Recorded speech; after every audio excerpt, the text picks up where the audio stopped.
कभी सोचा है कि किसी नाम में कितनी कहानियां, कितना इतिहास छिपा हो सकता है? आज हम एक ऐसे ही नाम की पड़ताल करने वाले हैं, भारत।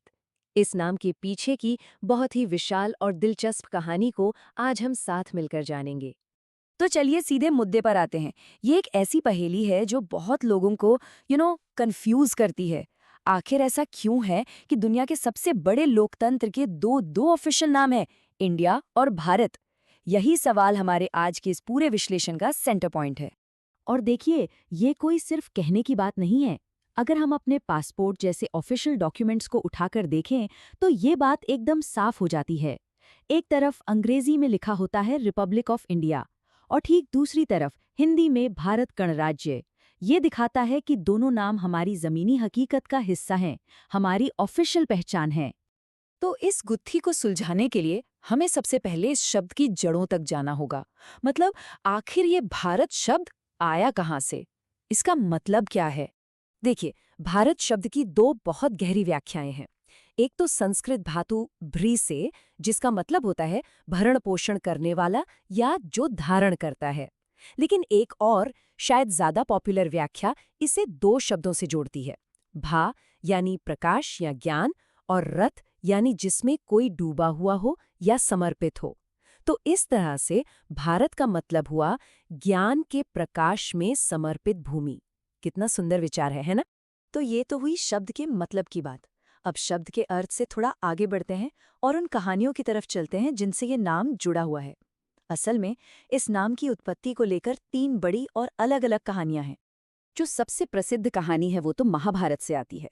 ये कहानी हमें सम्राट भरत के बारे में बताती है, राजा दुष्यंत और शकुंतला के पुत्र।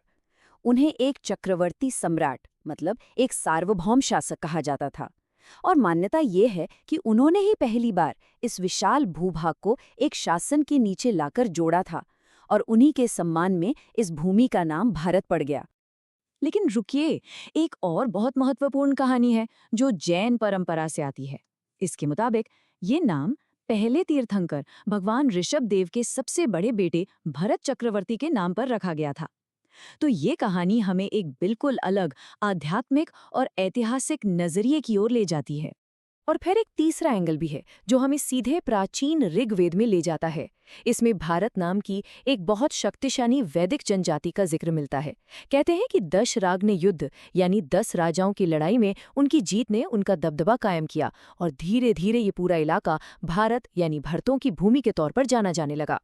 तो हमने प्राचीन कहानियों और मतलबों को तो देख लिया, लेकिन सवाल ये है कि ये प्राचीन नाम आज के मॉडर्न इंडिया में कैसे फिट बैठता है। चलिए देखते हैं कि आज के कानून की किताबों में इसकी क्या जगह है। और यहीं पर सबसे बड़ा और क्लियर जवाब मिलता है। हमारे अपने संविधान का आर्टिकल 1 पहला अनुच्छेद साफ साफ कहता है, India that is Bharat shall be a union of states. मतलब इंडिया अर्थात भारत राज्यों का एक संघ होगा।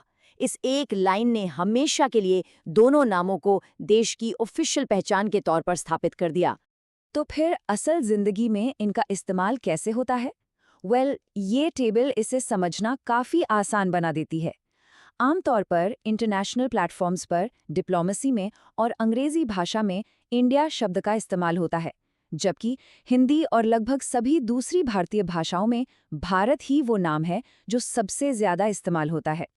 लेकिन ये सिर्फ कानून की बात नहीं है, इस नाम का एक बहुत गहरा कल्चरल और इमोशनल कनेक्शन भी है। तो चलिए अब ये समझते हैं कि ये हमारी राष्ट्रीय पहचान से कैसे जुड़ा है। अगर हम पुराने ग्रंथों और पुराणों को देखें, तो उनमें भारतवर्ष का कॉन्सेप्ट मिलता है। ये सिर्फ एक पॉलिटिकल बाउंड्री नहीं थी, बल्कि एक पूरी सभ्यता, एक सांस्कृतिक और भौगोलिक पहचान थी, जो उत्तर में हिमालय से लेकर दक्षिण में समंदर तक फैली हुई थी। ये बात इस नाम की गहरी ऐतिहासिक जड़ों को दिखाती है।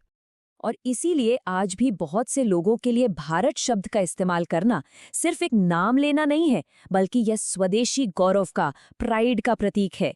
यह उस विरासत से एक सीधा कनेक्शन महसूस कराता है जो किसी भी बाहरी प्रभाव से बहुत बहुत पुरानी है।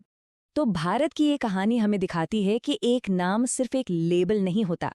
ये असल में इतिहास, संस्कृति, पहचान और उम्मीदों का एक संगम होता है, और ये हमें एक आखिरी सवाल के साथ छोड़ जाता है कि किसी भी राष्ट्र के लिए उसके नाम में आखिर क्या कुछ छिपा हो सकता है।